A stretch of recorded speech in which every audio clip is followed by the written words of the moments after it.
everyone, I'm Laura Ingram, in tonight for Bill O'Reilly. Thanks for watching us. Let's get right to the top story.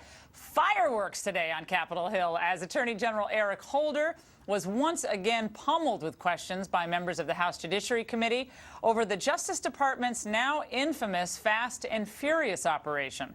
What was intended to be a sting operation set up to track illegal gun purchases from the United States to Mexico led to the thousands of firearms being transported into Mexico and then lost, with at least one killing a U.S. agent named Brian Terry. Now, Holder's story about his own role in the operation has changed over time, and today things got even murkier. Have you and your attorneys produced internally the materials responsive to the subpoenas? We believe that we have responded to the subpoena. No, Mr. Attorney General, you're not a good witness. A good witness answers the question asked. So let's go back again. Well, we've produced 7,600. Look, I don't want to hear about the 7,600. Chairman, I would beg to allow... The lady is out of order. Would the lady please Mr. Chairman, in parliamentary inquiry, excuse me, Mr. Chairman, I would beg to allow the Attorney General to be able to finish his answer. Isn't it true, Mr. Attorney General, that you've not produced a log of materials withheld, even though our investigators have asked for it? I know that I'm not sure about that. I know that the... Okay, I'm sure you didn't, so let's move on. With all due respect to Chairman Issa, he says there's hostility between us. I don't feel that, you know. I understand he's asking questions. I'm trying to respond as best I can. I'm not feeling hostile at all. I'm pretty calm. I'm okay. Question is the country okay? Well, when pressed by Congressman Randy Forbes, Holder admitted that the White House has assisted in the crafting of the Department of Justice's response to Congress on Fast and Furious. So they're talking to one another about how to best respond. Joining us now from Washington is Katie Pavlich. She's the author of the book, Fast and Furious, Barack Obama's Bloodiest Scandal and the Shameless Cover-Up, and John Flannery, a former special counsel for the House Judiciary Committee. Okay, both of you, this was pretty hot on Capitol Hill. And John, you were up there on the Hill not so long ago, and this was the 8th appearance by Eric Holder on the Fast and Furious scandal.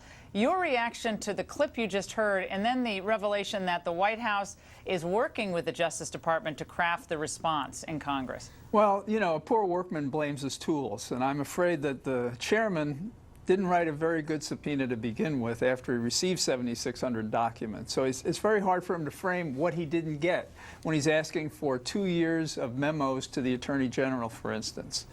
So I thought he lost control. I thought it was a little bit, I hate to say it this way, but it was sort of like a hack politician questioning an experienced trial attorney, and the two of them were in different spheres, and one other member of Congress had to try to say to the chairman, look, this is not the way you do business.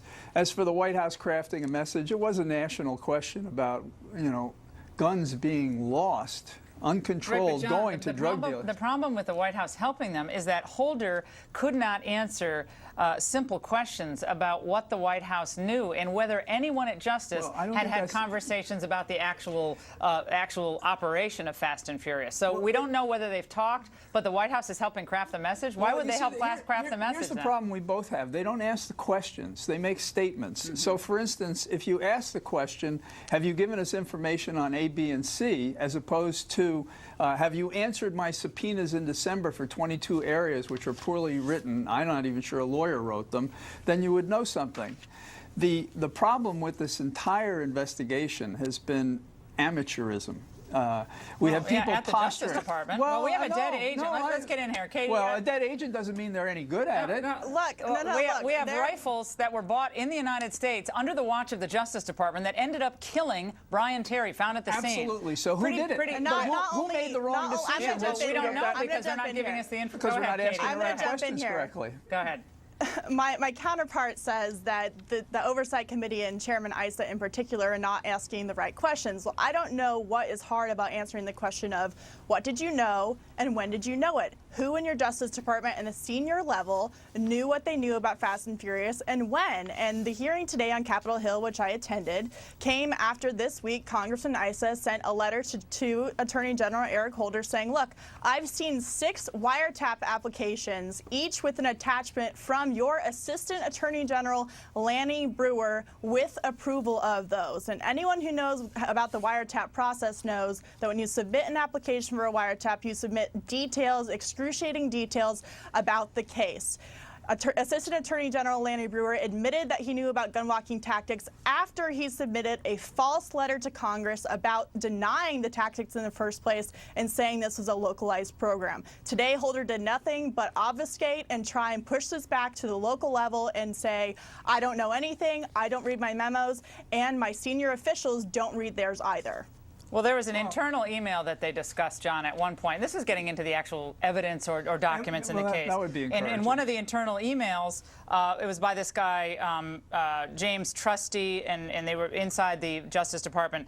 They referred to F&F in the email. Right. This was back in the fall of 2010, and they were saying, well, it's not a big surprise that a bunch of U.S. guns were being used in Mexico, so I'm not sure how much grief we're going to get for gun walking. Eric Holder, when asked about this, said that that F&F did not refer to Fast and Furious. Correct me if I'm wrong, Katie, because you were there and I wasn't. But does that not stretch the bounds of logical thinking? That doesn't mean. Right. I agree with you this about that. question's for me. No, this question was for me. Laura directed that question to me. Two of the officials at the Justice Department. Go ahead. Okay. Well, see, but it's not the Attorney General. It's part of the problem here, which is the objective of the hearings. Katie, go ahead. No, this was an email that was from the Deputy Assistant Attorney General, Jason Weinstein, discussing Fast and Furious. Not only did it say F&F, Laura, it said the words Fast and Furious, and whether they should rope Assistant Attorney General Lanny Breuer into the press side of things. Mind you, that was in October of 2010. There were 6 wiretaps in May, June, July, August, and September of 2010 with Lanny Breuer's approval on them. So for him to say that, and for Attorney General Eric Holder to say that his Assistant Attorney General didn't know about gun walking tactics up to that point is a lie.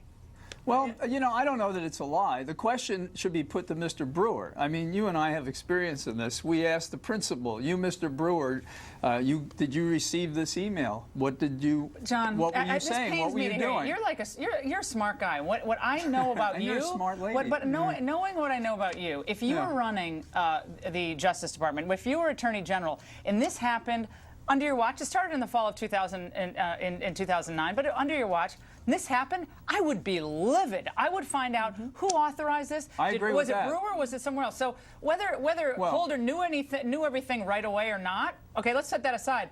By now, he should know something, right, I agree John? with that. I agree with that. If you were in charge, if I was the Attorney General, I would have now, whether I saw them or not, I would have reviewed all the applications and all the reports, and I would have had everybody on the carpet in my office.